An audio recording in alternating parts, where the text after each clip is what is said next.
Shalom Bapak Ibu Saudara yang dikasihi oleh Tuhan. Puji Tuhan, hari ini di dalam kasih setianya kita terus-menerus dipeliharanya.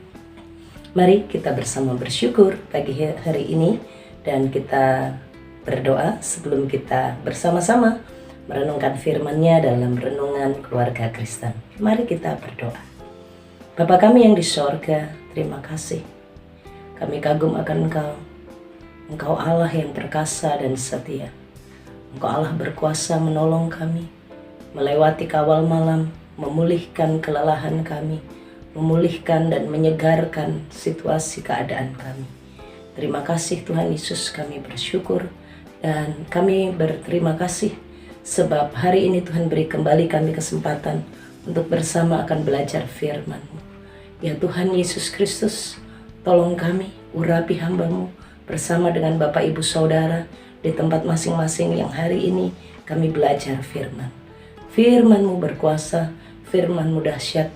Ajarlah kami, didiklah kami, bimbinglah kami melalui firman-Mu itu. Tegurlah kami ya Tuhan, sehingga hidup kami terus berada di dalam jalur-jalur Tuhan. Demi nama Tuhan Yesus kami berdoa. Amin.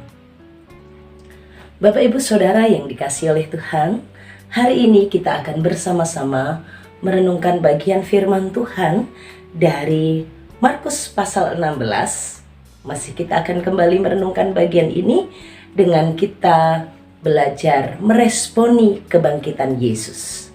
Meresponi kebangkitan Yesus.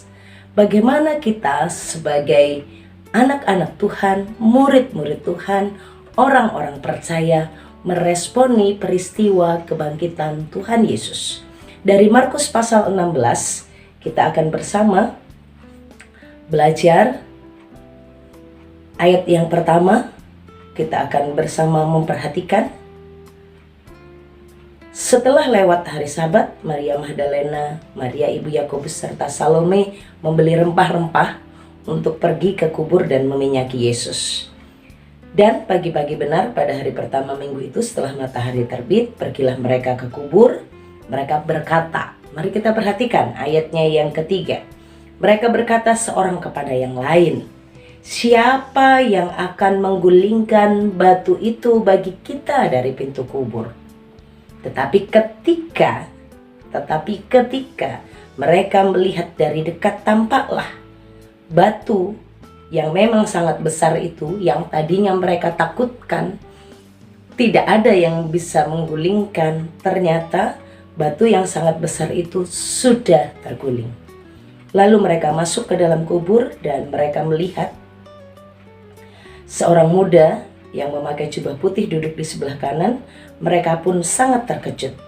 Tetapi orang muda itu berkata kepada mereka, jangan takut, kamu mencari Yesus, orang Nazaret yang disalibkan itu. Ia telah bangkit. Ia tidak ada di sini. Lihat tempat mereka membaringkan dia. Tetapi sekarang pergilah, katakanlah kepada murid-muridnya dan kepada Petrus, ia mendahului kamu ke Galilea. Di sana kamu akan melihat dia seperti yang sudah dikatakannya kepadamu. Lalu mereka keluar dan lari meninggalkan kubur itu sebab mereka gentar dan kedahsyatan menimpa mereka. Mereka tidak mengatakan apa-apa kepada siapapun juga karena mereka takut. Dengan singkat mereka sampaikan semua pesan itu kepada Petrus dan teman-temannya. Sesudah itu Yesus sendiri dan dengan perantaraan murid-muridnya memberitakan dari timur ke barat berita yang kudus yang tak terbinasakan tentang keselamatan yang kekal itu. Bapak Ibu dan saudara-saudara sekalian, apa respon kita terhadap kebangkitan Tuhan Yesus? Merespon kebangkitan Tuhan Yesus.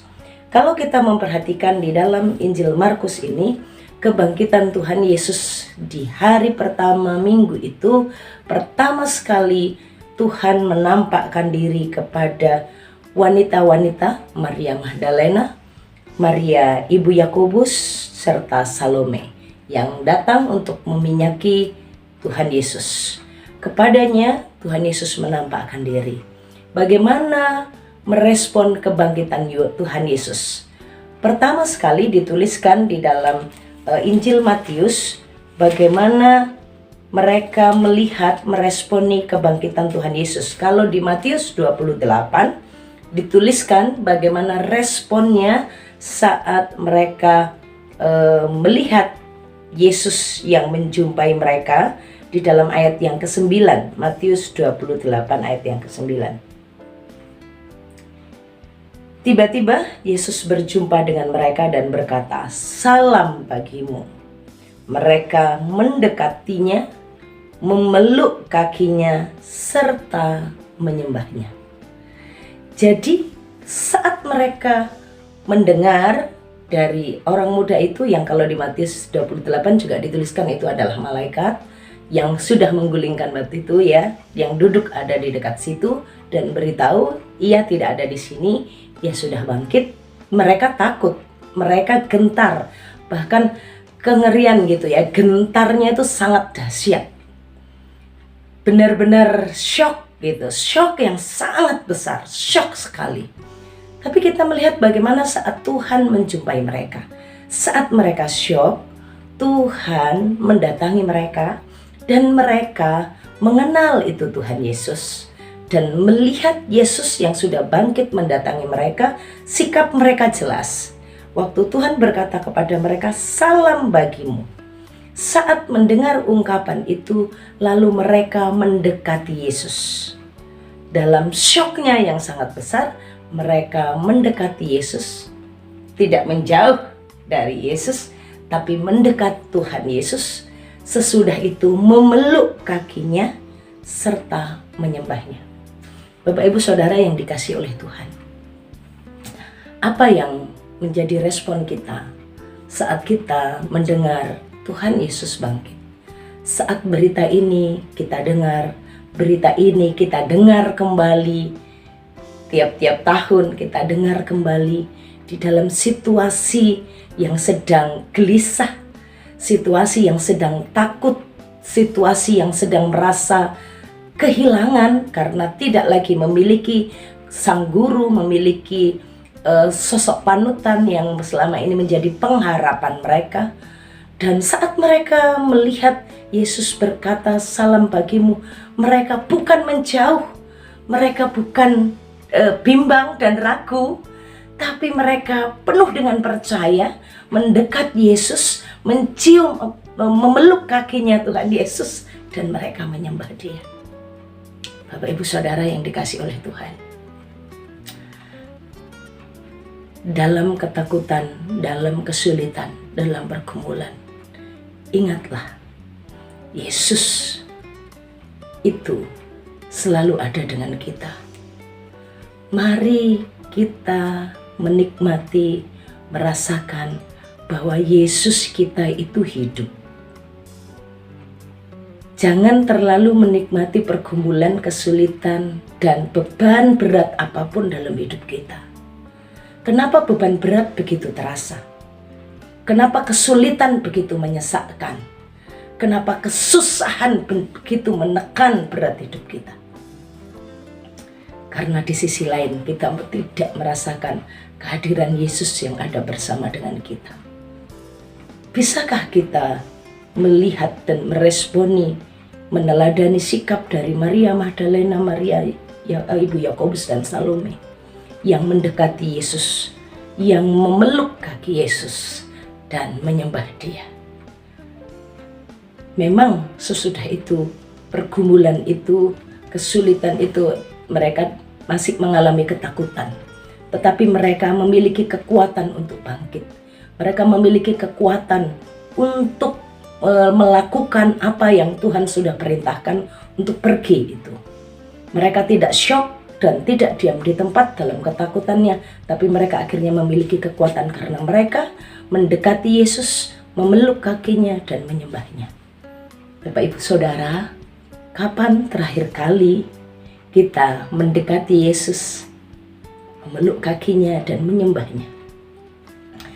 Merasakan kehadiran Yesus, merasakan Yesus itu hidup, ada, menemani kita dalam situasi kita yang sedang dalam pergumulan beban berat. Jangan hanya kita nikmati beban berat, pergumulan dan kesulitan serta kesusahan, tapi juga nikmati bahwa di dalam situasi itu pun Yesus ada bersama dengan kita. Yesus ada sehingga kita memiliki waktu untuk menikmati kehadiran Tuhan, mendekati Tuhan dan menyembah Dia dalam roh dan kebenaran, dalam puji-pujian kita, dalam doa-doa kita, dalam memberikan waktu untuk merenungkan firman-Nya. Kita nikmati Yesus yang hidup, kita nikmati Yesus yang ada dalam diri kita. Yesus yang menyertai hidup kita. Bukan hanya pergumulan yang mengikuti kita Bapak Ibu Saudara, tapi Tuhan Yesus juga Immanuel ada bersama dengan kita. Kapan terakhir kali kita mendekat, kita memeluknya, dan kita menyembah Dia? Maka dituliskan sesudah mereka memeluk kakinya menyembahnya, Tuhan memberikan kekuatan kepadanya. Jangan takut. Matius 28 ayatnya yang ke-10. Jangan takut. Pergi, katakanlah kepada saudara-saudaraku supaya mereka pergi ke Galilea. Apa yang terjadi saat Maria ini datang kepada Tuhan dan menyembahnya?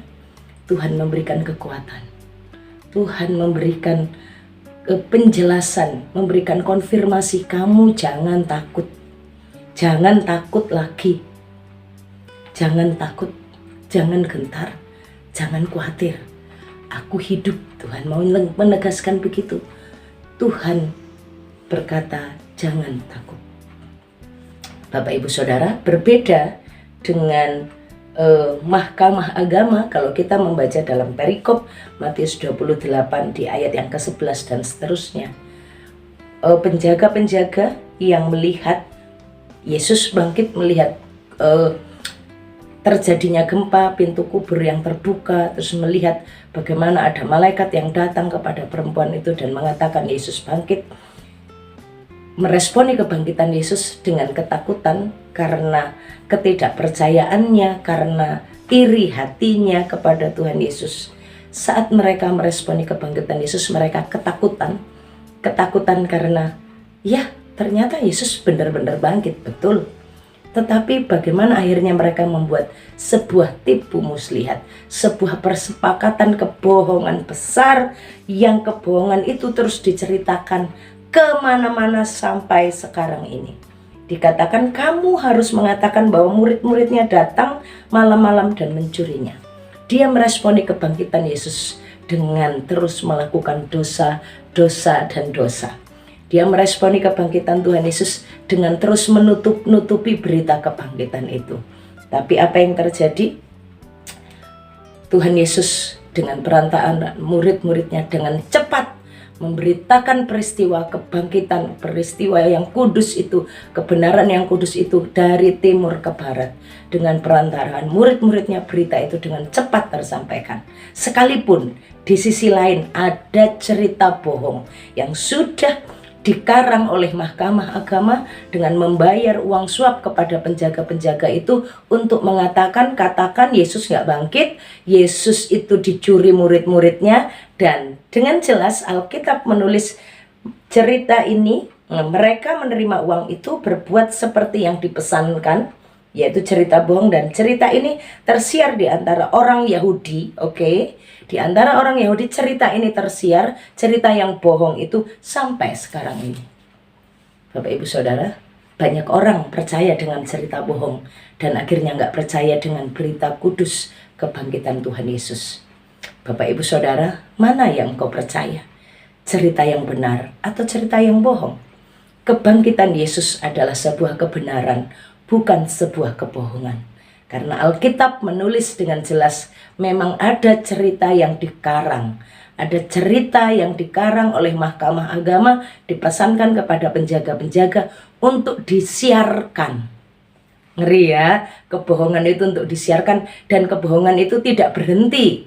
Bahkan sampai sekarang ini kebohongan itu, cerita bohong itu masih disiarkan dan terus disiarkan, dan ada orang-orang yang begitu percaya dengan cerita kebohongan. Tapi saya dan Bapak Ibu Saudara adalah anak-anak Tuhan, murid-murid Tuhan. Mari kita meresponi kebangkitan Tuhan Yesus dengan percaya Yesusku hidup, dengan percaya Yesusku Immanuel ada bersamaku. Sehingga di saat aku gentar, aku bisa mendekatinya, aku bisa memeluknya, dan aku bisa menyembahnya. Dan aku terus menikmati penjagaannya, sehingga aku tidak perlu takut. Bapak Ibu Saudara, apa respon kita terhadap berita kebangkitan Yesus? Membangun kehidupan yang intim dengan Tuhan, mendekatinya, memeluknya, dan memiliki kehidupan penyembahan dengan Dia. Apakah kita dengan logika kita dan kita mulai merancangkan berita kebohongan ini, mempercayai berita kebohongan ini? Bapak Ibu Saudara, kebangkitan Yesus adalah sebuah kebenaran, dan mari kita menikmati berkat-berkatnya. Mari kita berdoa. Tuhan Yesus, terima kasih untuk firman-Mu. Hari ini kami diteguhkan, hari ini kami diingatkan kembali apa respon kami. Tuhan, tolong kami untuk selalu menikmati kehadiran Tuhan, bukan menikmati pergumulan dan kesulitan saja. Karena dalam hidup kami, pergumulan menyertai mengikuti kami ada saja, tetapi kami juga terus diingatkan untuk percaya Engkau hidup, Engkau bersama dengan kami, Engkau ada bersama kami, mendampingi kami. Tolong kami untuk membangun keintiman dengan Tuhan, mendekati Tuhan, memeluk Tuhan, dan menyembah Tuhan. Berkati kami ya Tuhan. Apa saja yang kami kerjakan hari ini Tuhan buat berhasil. Bapak Ibu Saudara, arahkan hatimu kepada Tuhan dan terimalah berkat-Nya. Tuhan memberkati engkau dan melindungi engkau. Tuhan menyinari engkau dengan wajah-Nya dan beri engkau kasih karunia. Tuhan menghadapkan wajah-Nya kepadamu dan beri engkau damai sejahtera. Amin. Tuhan Yesus memberkati. Shalom.